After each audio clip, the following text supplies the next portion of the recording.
मी संघटनेचे काम करणारा शिवसैनिक आहे। मागील 30 वर्षांपासून मी पक्षाचे काम करीत आहे।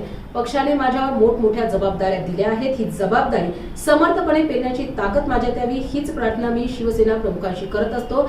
याच बरोबर सर्वच पालकमंत्र्यांचे भाषण हे प्रजासत्ताक दिनी सरकारकडून सारखेच येत असेल। थोडेफार संदर्भ त्या जिल्ह्याचे वेगळे येऊ शकतात। प्रजासत्ताक दिनी भारतरत्न डॉक्टर बाबासाहेब आंबेडकरांचे नाव आलेच पाहिजे। डॉक्टर बाबासाहेब आंबेडकर यांनी लिहिलेली घटना आणि या घटनेची अंमलबजावणी प्रजासत्ताक दिनी करण्यात आली। ज्या भगिनीने नाशिकामध्ये याबाबत आवाज उठविला त्या भगिनी यांनी मोठी हिंमत दाखवली असून त्यांच्या हिमतीची मी दाद देतो व त्या भगिनीच्या पाठीशी आम्ही खंबीरपणे उभे आहोत। हे लोक भारतीय संविधानास काय मानतात हे भारतीय जनता पार्टीने दाखवून दिले। यासह भगतसिंग कोश्यारी यांना हा पुरस्कार देण्यात आला। यामध्ये त्यांनी मोठे काय दिवे लावले आहेत।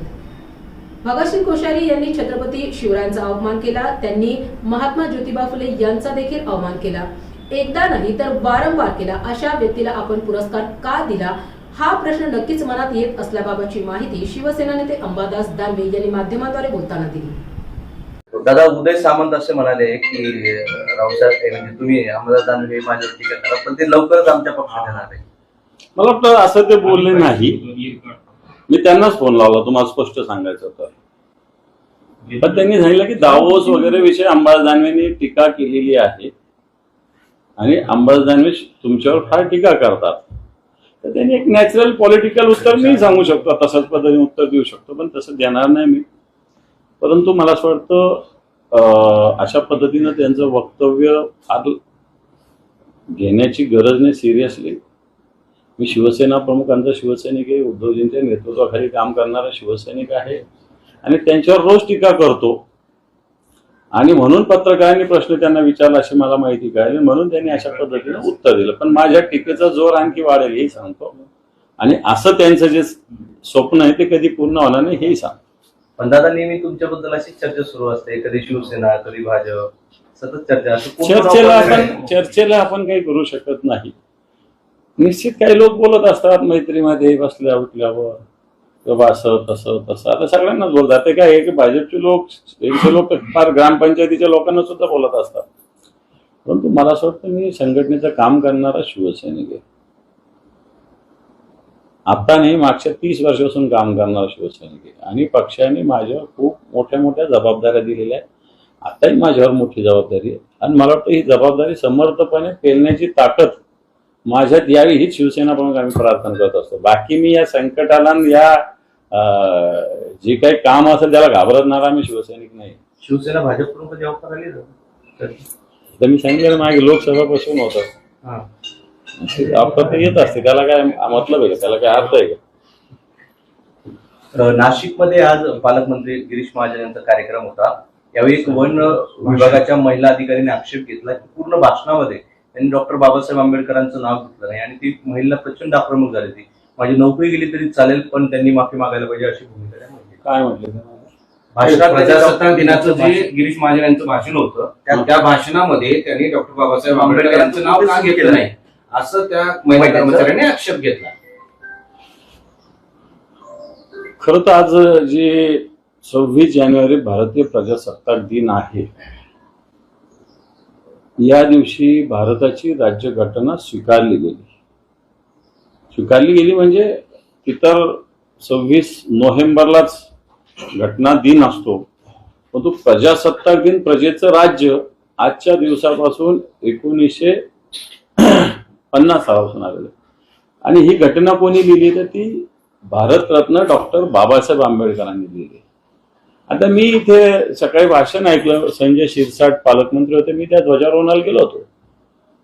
मला वाटतं सगळ्या पालकमंत्र्यांचं जवळपास सारखंच भाषण सरकारकडून येत असतं। थोडेफार संदर्भ त्या जिल्ह्याचे थोडेफार बदलत असतात आणि त्याच्यात प्रजासत्ताक दिनाला तर डॉक्टर बाबासाहेब आंबेडकरांचं नाव आलंच पाहिजे, कारण डॉक्टर बाबासाहेब आंबेडकरांनी लिहिलेली घटना आणि या घटनेचा स्वीकार आणि या घटनेची अंमलबजावणी आजच्या दिवसापासून झालेली, म्हणून कोण भगिनी असेल हिचं म्हणणं मला असं वाटतं 100% खरं आहे। परंतु हे सगळी मंडळी बाबासाहेब आंबेडकरांच्या विचाराला किंवा राज्यघटनेला काय समजतात हे भारतीय जनता पार्टीने दाखवून दिलेलं आहे। मागच्या लोकसभेच्या निवडणुकीचे संविधान बदलण्यासाठी 400चे पारची घोषणा यांनी दिलेली आहे. त्यामुळे संविधानाला मानणारे लोक नाहीच आहे. तेव्हा बाबासाहेब आंबेडकरला हे मानतच नाही. तरी त्या भगिनीनं जी हिंमत दाखवली तिची दाद मी देईल आणि तिच्या मागे खंबीरपणे उभं राहण्याची भूमिका आम्ही ठेवू. नवी मुंबईतील एका कार्यक्रमात गणेश नाईक बोलताना एकनाथ शिंदेचं नाव न घेता नामो निशाण मिटून टाकू असं त्यांनी विधान केलं आणि त्याला उत्तर देताना आता शिरसाट असं म्हणाले की आमचा संयम सुटला तर महायुतीसाठी चांगलं ठरणार नाही. म्हणजे टोकाचा वाद. हे पण दोघे नुसते बोलतात. गणेश नाईक बोलतात टांगा पलटी करू आणि पुन्हा त्यांचे पक्षाचे नेते एकमेकाशी अलायन्स करण्यासाठी बोलतात. संजय शिरसाटे बोलतात महायुतीसाठी असं आम्ही चांगलं होणार नाही, पण महायुती बरोबरच त्यांच्या चर्चा चालू आहे. त्यामुळे यांना दोघांनी सत्ताप्रिय आहे. ते दोघं भांडत राहतील तरी सत्तेमध्ये एकत्रच राहतील.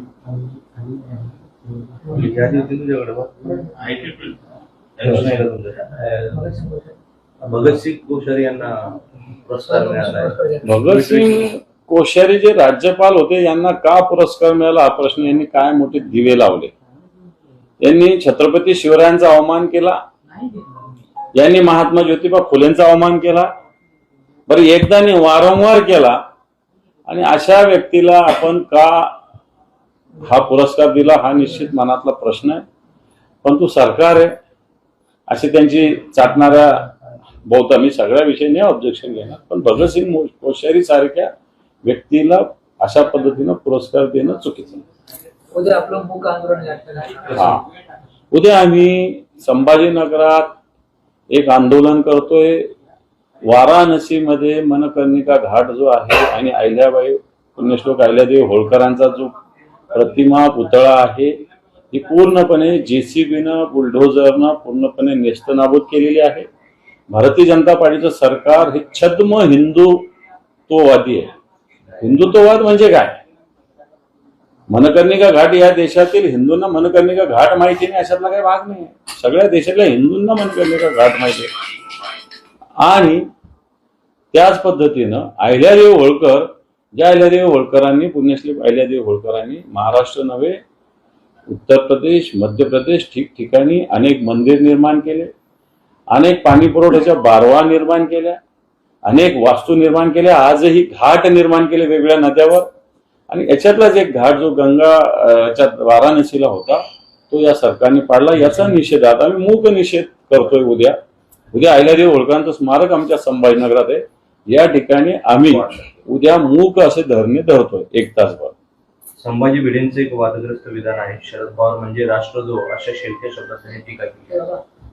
हे बाकी टीका टिप्पणी करणं अयोग्य आहे किंवा योग्य आहे ज्याचा त्याचा प्रश्न, पण राष्ट्रद्रोही शरद पवार साहेबांना म्हणणं हे अतिशय चुकीचं आहे.